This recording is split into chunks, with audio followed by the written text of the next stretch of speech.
Okay mga Spark, November 9, 11:35 ng tanghali. Tahimik ang panahon. Pero sa ibang parte ng Luzon medyo malakas na yung hangin dahil nga sa bagyong Uwan. At paakyat siya dito sa Northern Luzon, sabi ng Pag-asa. Kahapon hindi pa naman ganito yung panahon, mainit pa naman. Pero ngayon makulimlim na siya. Kaya mag-ingat tayong lahat mga ka-Spark.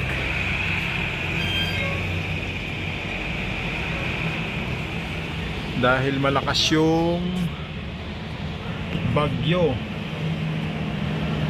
Sa Bicol region yata nasa signal number 5 na. At pag umabot dito sa Benguet, abot din yata ng signal number 5. Yung panahon ngayon dito sa Benguet, kanina medyo sumilip yung araw banda dun sa may bagyo. Kanina dun sa bagyo, nandito pala ako sa rooftop along Halsima. Nandun, sumilip kanina yung araw dun silip, tapos ngayon wala na. Sana hindi na lumakas pa yung bagyo. Okay, yan pala mga Spark, yung papalayong mga sasakyan papunta dun sa Baguio City. Papunta sa Baguio yan, yung mga papalayong sasakyan. Yung kalsada na yan mga Spark, kapag malakas yung ulan dito sa La Trinidad, binabaha rin yan. Pero hindi naman kalaliman, saka mabilis lang din na mawala yung kalsada na yan. Nangagaling yung tubig doon sa bundok na yun,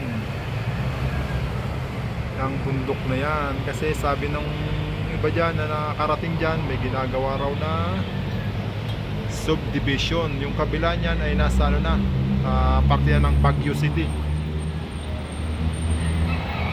Tuktok ng bundok na yan ay yung subdivision daw na ginagawa. Kaya kapag naipon yung tubig, nagpakawala sila, yung bagsak dito sa La Trinidad.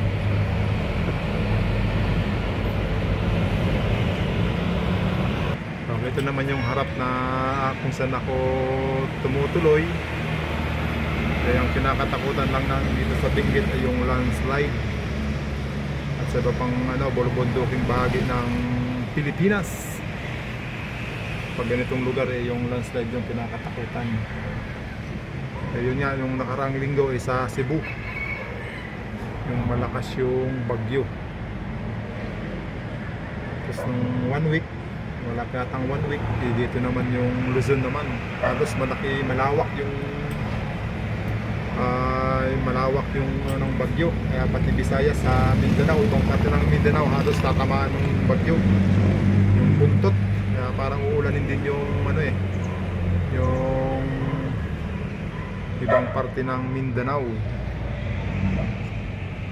Ito kasing itong nakikita nyo mga Spark, yan, bato. Yan, zoom natin ng konti. Yan, bato yan, kaya matibay siya.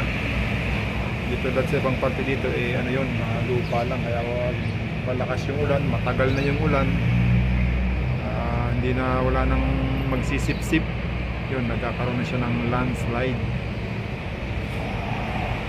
Yun dito, ito, yan, bato siya. Yung bahay na yan mga Spark, ilang matagal na rin yan, dumaan na yung ilang matagal na ako dito sa La Trinidad. Ganyan na yung bahay na yan, nandyan pa rin siya. Kagandahan kasi dito sa pwesto na yan, pag nandyan ka sa bundok, pag dito ka naman sa may kabila, yan, bundok pa rin kasi yan, takong kubiran. Parang nakapatong na lang siya sa lupa natin yung poste. halos malambot na yung kahoy, pero matibay pa rin, hindi siya magiba-giba ng mga bagyong nagdaan. Tatakpan kasi siya. Dito naman sa kabila, ayan, may bundok dyan sa kabila ng building na to eh. Ang nakakatakot lang dito, itong building naman sa likod nung tinutuluyan ko, ito mataas masyado, skeleton, hindi pa matapos-tapos. Ano pala to, hospital. Dito to sa yung lokasyon ko pala mga kaspark ay sa La Trinidad, Benguet. Ano to, nasa 7 palapag yata ito eh. Kaya anong last week yata yun, nung lumindol, nakakatakot. Basta baka bigla itong gumiba eh, wag naman sana. Halos kasi mag-iisang dekada na ito, hindi pa tapos yung building na to. Ito yung ngayon na, okay, ito ngayon yung maulap. Ito medyo may maliwanag pa banda dyan.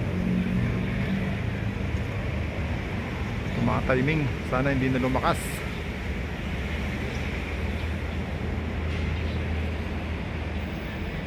Tahimik ang kapaligiran.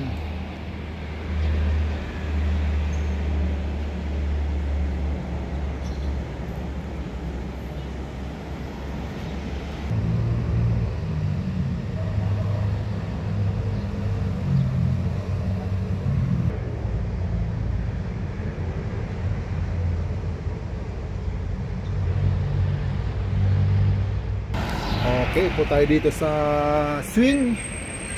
Nandito pala ako sa rooftop ng ating tinutuluyan.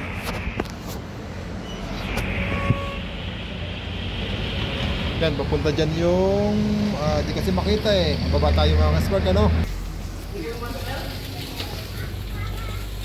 Ito yan.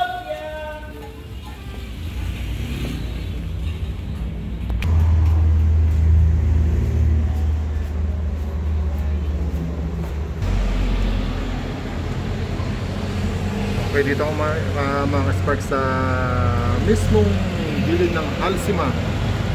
Yan yung papunta ng Baguio City. Mula pala dito sa aking lugar, nasa ano lang to, 4 na kilometro yung layo niya mula dun sa Baguio. Ito yung luong kalsada na kapag malakas yung ulan, malakas yung tubig, galing nga dun sa bundok sa taas. Ito naman yung papunta sa Strawberry Farm, kung saan ngayon ay isa sa mga bahain din dito sa La Trinidad. Kapag may habagat, yung Strawberry Farm ay binabaha rin. Okay, papunta siya ng Mountain Province. Stay safe mga ka-spark.